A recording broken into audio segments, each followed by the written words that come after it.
Biggest news that came out of this past week was JJ Reddick, head coach of the LA Lakers. We spoke about this briefly, but what are your initial thoughts, JJ Reddick, LA Lakers? I don't like it.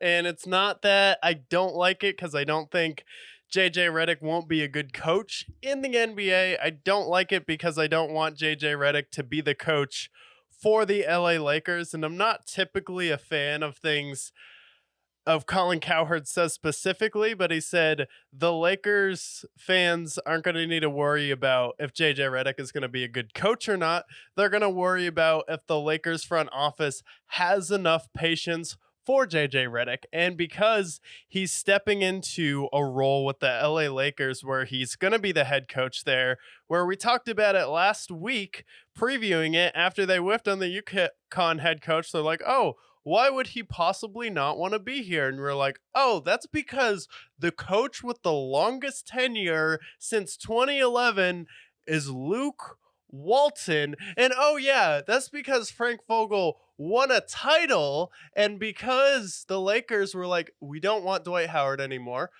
We don't want Rajon Rondo anymore. We don't want Danny Green anymore. You know, all of the size and athleticism, even JaVale McGee that helped us win an NBA title. We're like, we don't need any of that anymore. And you know who we're going to blame because the front office areas? Oh, how about the head coach? So we get Frank Vogel out of there.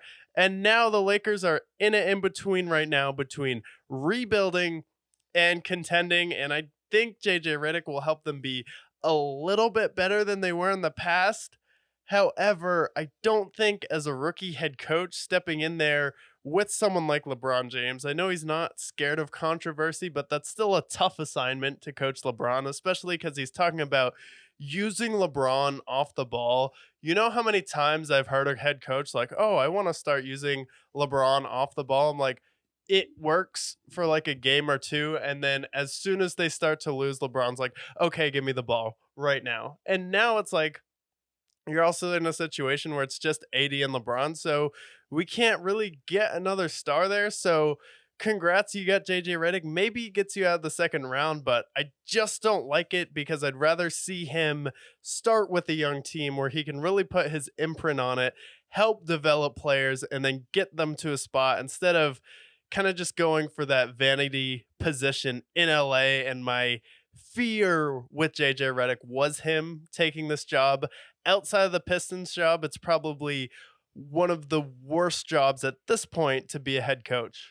Well, the difference between this and the Pistons job is the Pistons know they suck. Although them firing Monty Williams, maybe that's not true.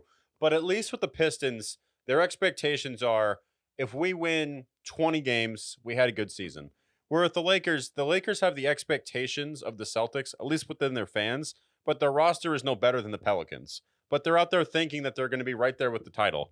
And the problem is you have LeBron James, who might not even come back. He's got a player option. He's going to play with free agency. And then, God forbid he does come back, you have JJ Reddick, the head coach, who has a podcast with your star player. I don't know if it would matter too much to Anthony Davis, but as far as like the young role players that they potentially bring in, I just don't see how that's going to work well locker room wise. I think JJ Reddick is going to be a great head coach someday, but I think this is an opportunity similar to like Jason Kidd when he first had his head coaching job. Wasn't a great fit, didn't work out, and it took him a while to find the right spot for him. Similar to a player who might not have the right fit, I think head coaching is the same in the NBA, where, and I just think in this case, the Lakers, with a team that has unrealistic expectations for their roster, for a roster that's continuously getting older, with a bunch of turnover, with a front office that has proven not to know what they're doing, and they're impatient along with it, I think JJ Reddick is going to last a maximum of maybe 3 seasons, but I think it's more realistic to say 2 seasons, given their track record with Darvin Ham and Luke Vogel, two guys who exceeded their expectations. Yeah, two guys who exceeded their expectations. And I like am definitely not doubting JJ Reddick's coaching ability like a lot of people because when you listen to his podcasts and you listen to him like actually break down NBA film. You actually listen to him talk X's and O's. Like you understand that this is someone who is a deep basketball junkie who can talk basketball with anyone, which is where he's going to gain the respect of players. And then also he's able to have kind of those confrontational conversations where LeBron was, I think he was complaining about something about the Denver Nuggets, about the officiating, and he's like, "Oh yeah, the guy who shot the most free throws in the first round of the NBA playoffs is complaining about officials." Wow. And he kind of called him out right there on his podcast. So it's like, I don't think that's going to be an issue.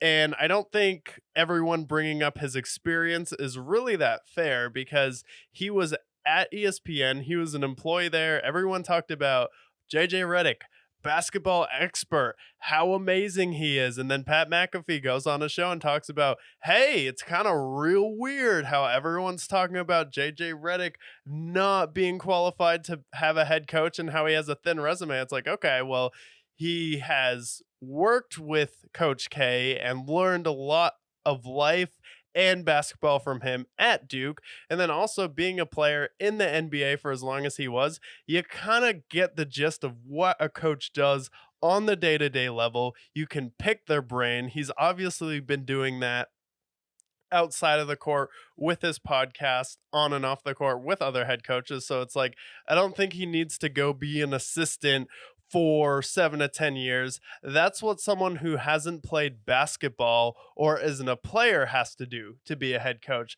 but not someone who's already been around the game for as long as he has and has already talked to some of the best minds in basketball. So it's like, I really don't think that's a fair criticism for JJ Reddick because we've seen plenty of other NBA players go straight into being a head coach, whether it's Jason Kidd, who's in the finals right now, whether it's Derek Fisher, didn't really work out for him, but we've seen other instances of it panning out just fine. Yeah, and I think that you mentioned him with Coach K, but you also know that he's a guy who also bounced around the league a lot. He played for the Magic with Stan Van Gundy, made it to the finals with them. He played with the Clippers, and they had their hills and valleys with Doc Rivers. And he's had his success across a number of different teams that he played for. Played for the Pelicans as well. So, with all these different head coaching experiences that he had to endure as a player, I think someone like him, similar to Jason Kidd, are able to work through what they know doesn't work as a player, which helps them as a head coach. And that's why I think Jason Kidd had so much success this past season with Luka, with Kyrie, and the rest of that team, and them exceeding expectations. JJ Reddick hire is not about what he's able to be, what his professionalism is, and how smart he is. It's more or less it's more of a predicament on the Lakers, unfortunately, and where they think they are compared to where they actually are. Because LeBron could walk out that door. They're going to have Anthony Davis and then a bad contract with Austin Reeves, a bad contract with Rory Hachimura, and then a bunch of players who just aren't going to get them to their promised land.